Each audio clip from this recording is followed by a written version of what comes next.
Bonjour, Albert. Bonjour. Bonjour. Vous aussi, vous avez sacrifié vos moustaches? Oh oui, j'ai fait comme tout le monde. Mais je ne me plais pas ainsi, j'ai l'impression d'être tout nu. Je vais la laisser repousser. Albert a été blessé à la guerre, dans les tranchées. Maintenant, ça va tout à fait, mais quand je me suis réveillé et que j'ai vu le chirurgien fouiller dans mon crâne, j'ai pensé à Oscar Wilde. Mon Dieu, épargnez-moi les douleurs physiques, les douleurs morales, je m'en charge.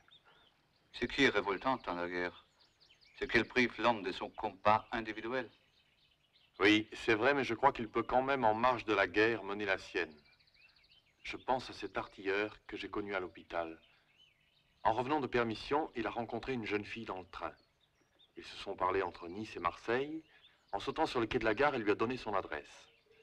Eh bien, pendant 2 ans, tous les jours, il lui a écrit frénétiquement depuis les tranchées, sur du papier d'emballage, à la lueur des bougies, même quand les obus pleuvaient, des lettres de plus en plus intimes. Au début, il commençait « Chère mademoiselle » et terminait par « Mes hommages respectueux ». À la 3e lettre, il l'appelait « Ma petite fée » et lui demandait une photographie. Puis ce fut « Ma fée adorable ». Puis « Je vous baise les mains ». Puis « Je vous baise le front ». Plus tard, il lui détaille la photographie qu'elle lui a envoyée et lui parle de sa poitrine qu'il a cru deviner sous le peignoir. Et bientôt, il passe au tutoiement. « Je t'aime terriblement ». Un jour, il écrit à la mère de cette jeune fille pour lui demander sa main. Dès lors, il devient son fiancé officiel sans jamais l'avoir revu. La guerre continue et les lettres deviennent toujours plus intimes. Je m'empare de toi, mon amour. Je prends tes seins adorables. Je te presse absolument nu contre moi. Lorsqu'elle répond un peu froidement à une de ses lettres, il s'emporte et la prie de ne pas faire la coquette parce qu'il peut mourir d'un jour à l'autre, et il dit vrai. Voyez-vous, Jules, pour comprendre cet extraordinaire dépucelage par correspondance, il faut avoir connu toute la violence de la guerre des tranchées, cette espèce de folie collective et cette présence de la mort minute par minute. Voilà donc un homme qui, tout en participant à la Grande Guerre, a su mener sa petite guerre parallèle, son combat individuel, et conquérir totalement une femme par la persuasion à distance.